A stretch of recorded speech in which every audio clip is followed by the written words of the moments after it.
तो अब देखिए, भारत की सरकार ने साइंस एंड टेक्नोलॉजी को 2 भागों में बांटा है, और ये अप्रोच आज से नहीं है, ये 12वीं पंचवर्षीय योजना से। विज्ञान और तकनीकी को 2 भागों में बांट करके पढ़ा जाता है। एक तो ऐसी टेक्नोलॉजी जो राष्ट्र के लिए रक्षा और सुरक्षा की व्यवस्था को मजबूत करती है, और दूसरा जो व्यवसाय को मजबूत करती है, दिनचर्या को मजबूत करती है, सुविधाओं को। इसका मतलब एक ऐसा पार्ट है जो स्ट्रेटेजिकल टेक्नोलॉजी का है, एक को कहा जाता है सामरिक तकनीक। स्ट्रेटेजिकल टेक्नोलॉजी, सामरिक तकनीक। सामरिक तकनीक का मतलब जो रक्षा सुरक्षा से जुड़ी हुई तकनीक है, और दूसरा नॉलेज बेस्ड टेक्नोलॉजी। नॉलेज जानते हैं, नॉलेज बेस्ड का मतलब है ज्ञान आधारित, और ज्ञान 21वीं सदी ज्ञान की सदी है। ज्ञान शोध और बोध से विकसित होता है, ज्ञान से ही व्यवसाय है। ये व्यवसाय कैसे हो रहा है? ज्ञान से हो रहा है। सारा सॉफ्टवेयर कैसे बनता है? ज्ञान से बनता है। सारा आईटी क्या है? ज्ञान से। सारा स्टार्टअप क्या है? ज्ञान से। इकोनॉमी में 5 सेक्टर होता है। प्राइमरी सेक्टर कृषि क्षेत्र कहा जाता है, secondary sector industry sector, tertiary sector को सर्विस, फिर क्वार्टरनरी सेक्टर चतुर्थक क्षेत्र, call centre, BPO, KPO, LPO, sampling, और फिर एक क्वानरी जो आज का दौर चल रहा है। जैसे गूगल एप्पल किस सेक्टर में काम कर रहे हैं? क्वानरी सेक्टर, पंचक क्षेत्र अर्थव्यवस्था, जहां deep knowledge, creativity, ideas, innovations की जरूरत है। जैसे ऐप आधारित सेवाएं चल रही हैं, ये क्वानरी सेक्टर ऑफ इकोनॉमी है। जैसे outer space, deep space, quinary sector of economy. Deep tech, quinary sector of economy है, जहां सिर्फ ज्ञान की जरूरत है। तो अब देखिए, नॉलेज बेस्ड टेक्नोलॉजी का मतलब जो ज्ञान आधारित तकनीक है, और ज्ञान आधारित तकनीक किसको कहा जाता है? व्यवसाय की तकनीक को, बाजार की तकनीक को। अब ज्ञान आधारित तकनीक और सामरिक। अच्छा, सामरिक तकनीक में क्या क्या आता है? आपके चैप्टर में क्या क्या दिया गया? वैसे आता तो इतना है। नंबर 1 स्पेस टेक्नोलॉजी, क्योंकि बिना अंतरिक्ष तकनीकी के, सैटेलाइट के, आप जान ही नहीं पाएंगे कहां से आतंकवादी घुसपैठ हो रही है और कहां से चुनौती आ रही है। तमाम प्रकार के remote sensing satellite, military satellite से आप अपने बॉर्डर की सुरक्षा कर पाते हैं, तमाम गतिविधियों को। तो स्पेस टेक्नोलॉजी हो गई, डिफेंस टेक्नोलॉजी हो गई, डिफेंस, और कौन सी? न्यूक्लियर, परमाणु बम, एटम बम। तो आप देखिए 3 टेक्नोलॉजी किस में आ गई? पहला लिखिए स्पेस टेक्नोलॉजी, अंतरिक्ष तकनीक।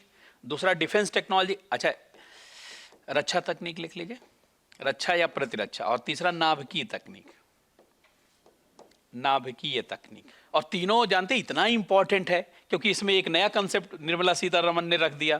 क्या? Deep tech. अब रक्षा क्षेत्र से खूब सवाल पूछा जाएगा कि डीप टेक कैसे रक्षा क्षेत्र को आधुनिक बनाएगा, स्वदेशी बनाएगा। अच्छा, इसमें एक आर्टिफिशियल सन और फ्यूजन रिएक्टर का कंसेप्ट है, और न्यूक्लियर एग्रीकल्चर का कंसेप्ट, न्यूक्लियर फूड इरेडिएशन का कंसेप्ट, और न्यूक्लियर ट्रांसपोर्ट का कंसेप्ट। चलिए, परमाणु बम, हाइड्रोजन बम पुरानी बात हो गई, और न्यूक्लियर फिजन भी पुरानी बात हो गई, रिएक्टर भी पुरानी बात हो गई। तो इसमें डेवलपमेंट, ये तो खैर बहुत हाईली डेवलप्ड। भारत की पहचान इसरो से हो रही है। 2023 में चंद्रयान 3 की सफलता ने भारत को बहुत सम्मान दिलाया है। इसरो अब इस रो में नहीं है, उस रो में, खाली नाम इसरो है, वो सबसे ऊपर रो में पहुंच गया है। अब नॉलेज बेस्ड टेक्नोलॉजी का मतलब वह तकनीकी जो व्यवसाय आधारित, लिख लीजिए, वह तकनीकी जो व्यवसाय आधारित है, जो व्यवसाय आधारित है, बाजार आधारित है। और जो व्यवसाय और बाजार का आधार है वो तो जीवन की डिमांड है, तभी तो व्यवसाय बना हुआ है। वह तकनीकी जो व्यवसाय आधारित है। अब इसमें जो जो टॉपिक आपके कोर्स में लिखा वैसे मैं लिख रहा हूं, जैसे आईटी, इंफॉर्मेशन टेक्नोलॉजी, सूचना तकनीक। आईटी में हम लोगों का दूसरा स्थान है पूरी दुनिया में। दूसरा बायोटेक्नोलॉजी, इसके कई मामलों में पहला स्थान और कई में दूसरा स्थान है। कंप्यूटर्स टेक्नोलॉजी, कंप्यूटर तकनीक है, कंप्यूटर नहीं कोर्स में है, कंप्यूटर की टेक्नोलॉजी, कंप्यूटर तकनीक। लेकिन कंप्यूटर भी समझ लीजिएगा, उसमें भी क्या दिक्कत है। रोबोटिक्स,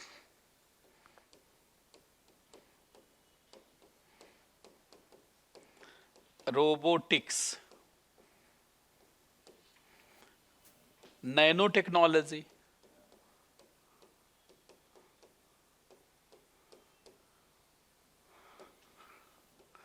नैनो तकनीक। और एक चैप्टर और लिखा हुआ है आईपीआर।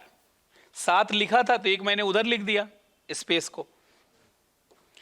इंटेलेक्चुअल प्रॉपर्टी राइट, और एक न्यू टेक्नोलॉजी लिखेंगे उसमें सारा लिख देंगे, IPR, बौद्धिक संपदा अधिकार, इंटेलेक्चुअल प्रॉपर्टी राइट, IPR, बौद्धिक संपदा अधिकार, इंटेलेक्चुअल प्रॉपर्टी, पेटेंट से लेकर के जितना, जैसे जियोग्राफिकल इंडिकेशन है, ट्रेड सेक्रेट है, ट्रेडिशनल नॉलेज है, नीम हल्दी तुलसी, आजकल तो इस पे भी सवाल पूछा जा रहा है ना, ट्रेडिशनल आयुर्वेद है, योगा है, उसको लेकर भी क्वेश्चन, हल्दी तुलसी नीम, इनको मिला करके एक सवाल तो हर दूसरे तीसरे साल पूछा जा रहा है। 2021 में भी एक क्वेश्चन आया हुआ है।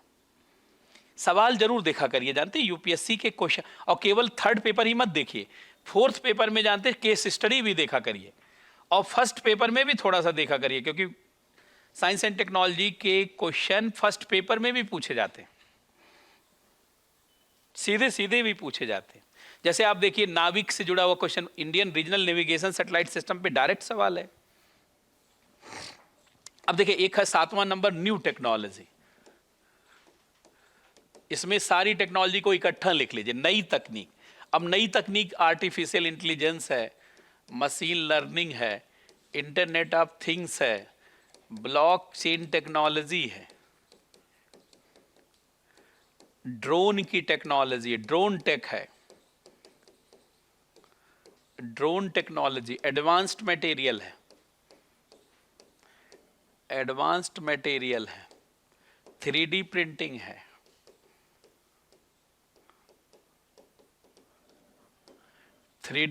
है, और डीप टेक में बहुत सारी टेक्नोलॉजी इट्सेट्रा मैं लिख देता हूं। ये तमाम नई टेक्नोलॉजी, ऐसे बहुत सारी वेरियस न्यू टेक्नोलॉजी, ये तो लिखा हुआ है। इसके अलावा हम लोगों को एनर्जी भी पढ़ना पड़ेगा, हेल्थ भी पढ़ना पड़ेगा, तो 8वां लिख लीजिए। वो सारी डिवाइस और टेक्नोलॉजी पता होना चाहिए जिस पे सरकार काम कर रही है। तो अब जैसे एनर्जी का है चैप्टर है, ये भी हम लोग इसी में लेंगे, ये इकोनॉमी में नहीं, यहीं ले लिया जाएगा, क्योंकि टेक्नोलॉजी वाला पार्ट तो यहीं करना पड़ेगा। अच्छा, इसी में हेल्थ वाला पार्ट भी हमको करना पड़ेगा। देखिए एक तो बायोटेक में हम लोग कर लेंगे जो बायोटेक्नोलॉजी से जुड़ा, लेकिन हेल्थ का में जो सरकार का इनिशिएटिव वैक्सीनेशन है, ड्रग्स फॉर्मेशन है और ड्रग्स रिसर्च है, वो तो इधर करना पड़ेगा। अब इसमें मान लीजिए इस समय सबसे बड़ा प्रोग्राम चल रहा है यूनिवर्सल इम्यूनाइजेशन प्रोग्राम, जिसको आजकल मिशन इंद्रधनुष MI कहा जाता। 12 रोग हैं इसमें, पहले 7 रोग थे,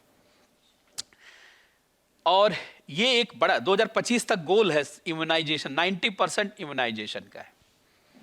अब अभी हम लोग 70% भी नहीं पहुंच पाए। इस पे एक सवाल बनता है, क्योंकि एक ही साल बचा है, 1 साल बचा है बस। 2025 का लक्ष्य है, और 2025 में एक नई पॉलिसी आएगी, नेशनल हेल्थ पॉलिसी। अभी कौन सी हेल्थ पॉलिसी इस समय काम कर रही है? नेशनल हेल्थ पॉलिसी 2017, इसका समय ही 2025 तक है। तो नई सरकार आएगी, एक पॉलिसी तुरंत लाएगी। तो जब कोई नई चीज आती है ना, तो पुरानी चीज ज्यादा इंपॉर्टेंट हो जाती है, क्योंकि पुरानी क्या थी जिसके स्थान पर नई आई है। जैसे इस समय आप देखिए, अब एक छोटी सी चीज बता रहे हैं, और पीटी में क्वेश्चन भी मिला सकते हैं आप। जैसे डिजिटल इंडिया एक्ट आया ना 2023, अब इससे पहले कौन सा एक्ट था? इससे पहले IT एक्ट था 2000 और IT एक्ट 2008 जो संशोधन था। अब ये आपको याद करना पड़ेगा, जब ये देखिए, जब ये आ गया तो ये कैसे एक्ट इससे अलग है, तभी तो ये साइबर एक्ट है ना, इसको साइबर एक्ट भी कहा जाता है। ये देवांग मेहता बनाए थे। दुनिया का पहला जो साइबर एक्ट है संयुक्त राष्ट्र का, उन्होंने ही बनाया था, देवांग मेहता ने। ये साइबर एक्ट है, और ये साइबर एक्ट 2008 है। और एक सर्ट है, सर्ट लोगों ने कहा कि ये भारत का साइबर सेना है, तभी इसकी आलोचना की जाती है। सर्ट बनाया, पैंट बनाया ही नहीं। Computer emergency response team, this is the cyber army of India. लेकिन ये आधी अधूरी, इसीलिए इसकी आलोचना होती, शर्ट बनाया पैंट बनाया ही नहीं, है कि नहीं? कई आलोचक भी आलोचना करते हैं इसकी। इसके स्थान पे क्या व्यवस्था की गई? डिजिटल इंडिया एक्ट, ये तब बनाई गई थी जब भारत में 55 लाख इंटरनेट यूज करने वाले थे, अब 85 करोड़ हैं इंटरनेट यूज करने वाले। तो आप अगर आपकी समझ रहेगी तो आप हर चीज को लिंक कर पाएंगे आसानी से। तो हम लोगों को देखिए इतने सारे चैप्टर पढ़ने, एवरीवन गेटिंग माय पॉइंट?